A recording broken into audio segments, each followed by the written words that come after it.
AR கதிரவன் எழுதக்கூடாதாம்.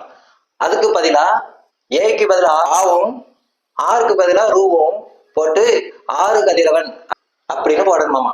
ஆனா AR கதிரவன் போடக்கூடாது அப்படிங்கிறதுக்கும் அதே ரெண்டு எழுத்தையும் பயன்படுத்தணும்னு யாருக்குன்னா இதையாவது ஒழுங்கா சொல்றீங்களா? அவனுக்கு இங்கிலீஷ்ல ரெண்டு எழுத்து சேர்ந்தாதான், மூணு எழுத்து சேர்ந்தாதான் ஒரு எழுத்து வரும்.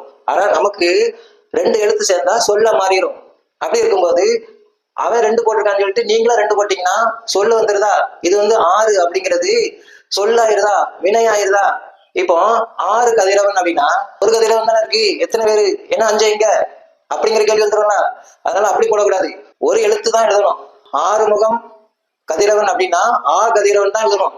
கருப்பையா மயில் கந்தசாமி அப்படின்னா க கந்தசாமி தான் போடணும். அதுக்காக அவன் ரெண்டு போடுறான் அப்படிங்கிறதாண்டி நம்மளும் அப்படி போடக்கூடாது.